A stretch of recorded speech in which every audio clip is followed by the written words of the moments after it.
Figures were going to play a big role in your publication. Bar plot is the most widely used plot in any publication. Today we're going to go through the steps how to create a bar plot look like this. First of all, you need to organize your data. For example, this is going to be your measurement of something.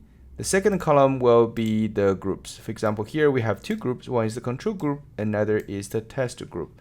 Now let's load this data. Now let's load the data into RStudio. So it's going to be data equals to the read CSV file.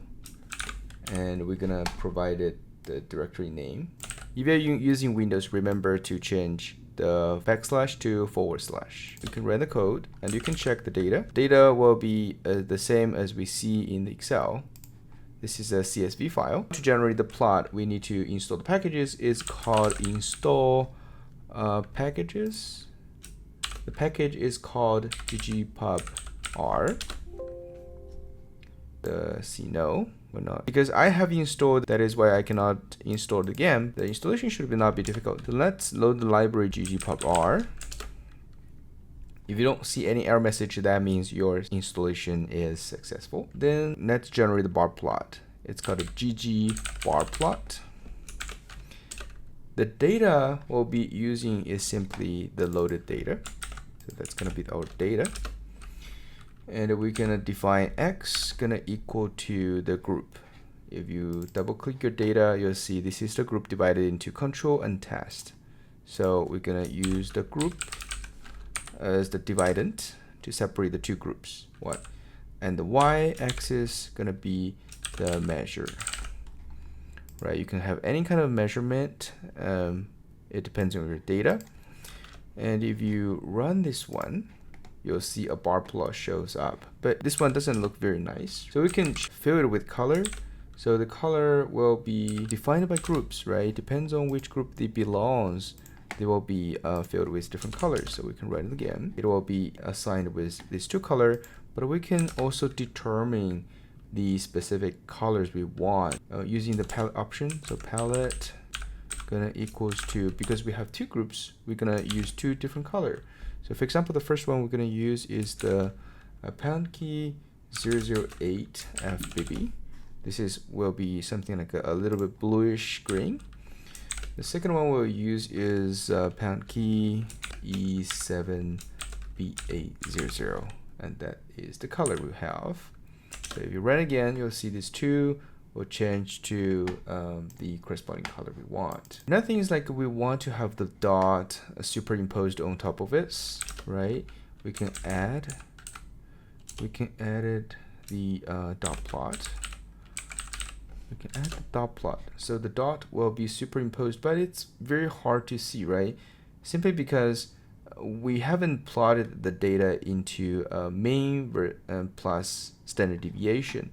So besides that, let's add the mean and the standard deviation together with the dot plot. Now we have the dot as well as the arrow bar. Further, we can define the arrow bars. We only want to have the positive arrow bars. So the arrow bar, the arrow plot will only be the upper arrow bar. The upper arrow bar. So we only have the upper arrow bar. Now it looks much nicer, right? But the ratios for these two, this is one looks a little bit too wide. We can define this one as the widths gonna equals 0.5. We need a comma here. The width gonna be 0.5. So this one looks much nicer, but you know there's too much space in between, so we want to add the ratio. To change the ratio, you need to use the theme function. It's called the theme, and the aspect ratio will be 1.5. This is a very common and make it look much nicer, right? Now we want to remove this kind of labeling, the control and test, because it's redundant. We want to remove this one. So to remove it, we can use a legend equals noun. Using this command, we'll remove this legend. And also we want to remove the group because we only want to show this is a control, this is test. There's no need for the group. To remove that one, we can simply use X label. This is X label. and it's gonna equals false. By doing so, we remove everything, right? It looks much nicer now. And the standard plot for the line widths would normally I would recommend 0.75. That's the best size I used so far. To do that, you can edit the size, gonna equals to 0.75. You'll see this one gets a little bit thicker, but to change the arrow bar, it's gonna be a little bit different, right? This one only changed the box plot, the bar plot line widths. And to change the arrow bar, we're gonna use add parameters. Gonna using the least. The size gonna be 0.75. This command will change the arrow bar widths. Again, we want to change the axis as well to make everything kind of consistent, right? So to do this, we're gonna, again, in the theme section, we're gonna use axis dot line and the change element, the line, and change this line widths to 0.75. If you do this, we'll see this frame kind of change, but the X ticks and Y ticks are still kind of thin. We want to change that one as well. So we're going to use axis the ticks equals element line, and the line widths gonna equals to 0.75, right? By doing so, now everything kind of uniform together. And again, we want to further change this dot. These are like white dots. We want to change everything into black solid dot. I would prefer that way. It looks much nicer. To do that, we're gonna use the add parameters, but we just need to edit another thing is the fill color gonna equals to black. If you do this, we'll see the dot kind of change to black. All right, one more thing is like there is a statistic significance we want to do, right? To add the statistics, we simply can plus the stat, compare, and means. And the methods for here we choose is the t-test.